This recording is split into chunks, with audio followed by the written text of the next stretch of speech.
जब से शराबबंदी लागू हुई है धीरे धीरे लॉ एंड ऑर्डर बिगड़ता गया है। उसकी एक वजह यह है कि शराबबंदी लागू होने की वजह से प्रशासन का एक बहुत बड़ा तंत्र सिर्फ शराबबंदी को लागू करने, उसको लगाने, छिपाने, उससे कमाने में लगा हुआ है। अभी जो सरकार है, नीतीश जी की जो हालत है, जो सरकार 4-5 अफसर चला रहे हैं, तो उसमें तो लॉ एंड ऑर्डर खराब होगा ही नहीं। चंद अफसर पूरी सरकार को चलाएंगे तो इस तरह की घटनाएं तो होंगी ही होंगी। बिहार में जो स्थिति है लॉ एंड ऑर्डर की, वो आज से नहीं, 2017 के बाद से लगातार, जब से बिहार में शराबबंदी लागू हुई है, शराबबंदी को और लॉ एंड ऑर्डर के डेटा को अगर आप साथ में लगाइएगा तो आपको पता चलेगा जब से शराबबंदी लागू हुई है धीरे धीरे लॉ एंड ऑर्डर बिगड़ता गया है। उसकी एक वजह यह है कि शराबबंदी लागू होने की वजह से प्रशासन का एक बहुत बड़ा तंत्र सिर्फ शराबबंदी को लागू करने, उसको लगाने, छिपाने, उससे कमाने में लगा हुआ है, और जो उसकी लॉ एंड ऑर्डर की रेगुलर ड्यूटी है वो करते नहीं है।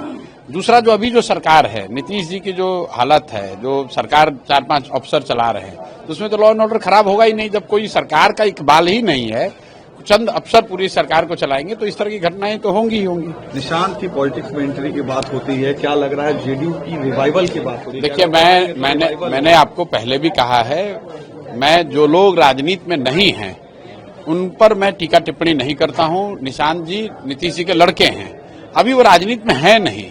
लालू जी के भी परिवार का अगर कोई व्यक्ति जो राजनीति में नहीं है तो उस पर हम लोग का टीका टिप्पणी करना उचित नहीं है। आप पत्रकार हैं, आप स्पेकुलेशन कर सकते हैं। हमारे लिए नीतीश जी पॉलिटिक्स में है, निशांत अभी पॉलिटिक्स में नहीं है, तो मैं उस पर कोई टिप्पणी नहीं करूंगा।